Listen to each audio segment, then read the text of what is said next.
Hands down, the one thing I would want the teachers and leaders to know is that it's okay to come ask us questions and it's okay to come talk to the parents, preferably approached in a loving manner of which we're not feeling attacked about what our kids are doing, but more so perhaps a strategy to work on. We're constantly working on strategies and techniques and different things we can implement to make any situation better. So if we need to implement something for primary or for class time, let's do it. And I'm happy to work with primary, but please feel free to come talk to parents. I think we would rather our child be successful and have it be a successful Sunday than to have it be something that's dreaded by leaders and by our children. Also, on the flip side, it's hard to be a parent of a child with additional needs. So if they do anything positive, that little bit of positivity relayed back to the parents can go a long way and just sort of help fill our cup and help us to want to keep doing what we're doing. But don't be afraid to ask questions and come to us because we deal with it on a regular basis and we want it to be successful. My major hope and desire for my kids that have these additional challenges would just be to know that they are loved and accepted and that primary is a place they want to be and they want to go in, and that hopefully they can feel the Savior's love and know that there is something good in that room happening. So that's it. Hi there, my name is Summer and my son Gavin is 8 years old and he has ADHD. Jimmy asked me to answer a couple questions for you guys, and the first one is what my hope is for my son for primary. And I'm gonna be so honest with you. My hope is that he actually stays in primary for the full 2 hours, which now will be 1 hour, and I feel like it's such a blessing for kiddos like him, but he usually lasts about an hour. And then he just has a real hard time sitting still. He gets really fidgety, he gets anxiety, he gets angry, and he usually needs to kind of escape the environment where there's so many people and so much going on. So we don't usually make it the full 2 hours in primary.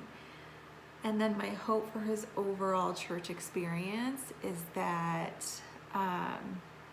he learns to recognize the Spirit in his life and the feelings of the Spirit, so that as he continues his education in the gospel and learns about it and starts to develop a testimony of his own, he will have more success in being able to develop that when he gets a little bit older. I know now it's a little bit harder for him to even participate in class.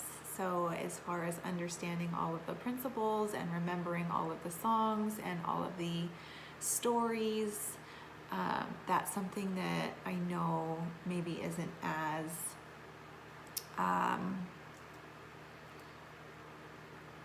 possible for him, but I do know that he feels the Spirit. So it's my hope that he would be really good at recognizing it, so that when he is older and more capable of building a testimony, that it will be easier for him. And then what would you want the teachers to know? I'm going to answer a different question because I feel like this is my biggest concern as a parent, is that it is really easy for my son to be picked on, and it is also very easy for the children to do it in a way where the teacher doesn't know or doesn't notice or doesn't see. Kids are really good about that sort of thing. So my hope is that his teacher would be an advocate for him as far as building friendships and acceptance in class, and provide opportunities for the kids to really get to see what an amazing child he is, and his strengths and talents, and not necessarily all of his flaws, because those are the things that are like the easiest to identify because they are so prominent.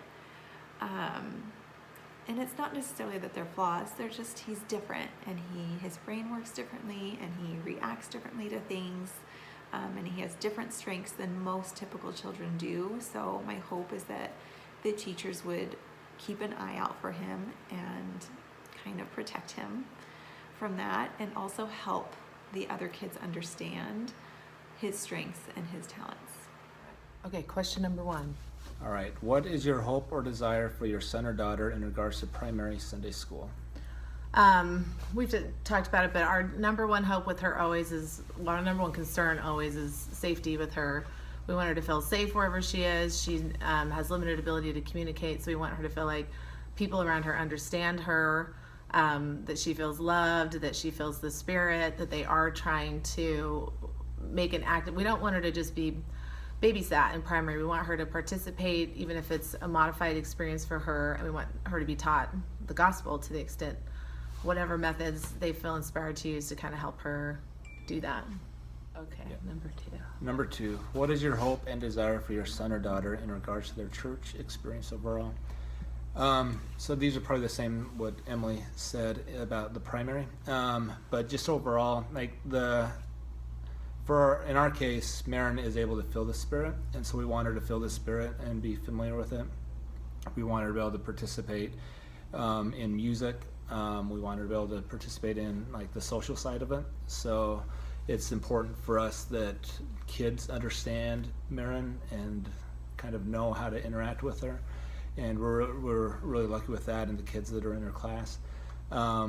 We want her to have a positive experience, so it's something where she wants to be, and that's makes for a lot of like I guess a personal experience based on her. I did just have one thought when you were talking about that. When we first put her into primary, we were a little overprotective and didn't think it would work.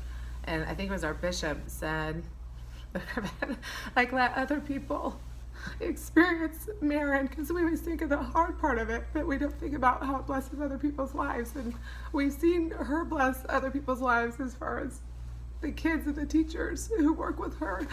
And so I think about that sometimes. We're so worried about things from her, and that we forget sometimes about what she gives other people when they participate with her. Sorry, I just bawled. I might have smiled once or twice. Wait, But it was awesome. I'm recording What you said was number awesome. 3. All right. Number Sorry, 3. that was unplanned. I just got emotional. All right. What, if anything, would you want their teacher or leader at church to know? For me, I feel like they have to know a lot about, I'm not just going to send her in. She's a child that is able to communicate in her own way. So we've been lucky enough to have a sister in the ward who wants to serve with Marin, and she's been awesome. She's been with her probably 3 or 4 years, but everyone that served with Marin requires some training.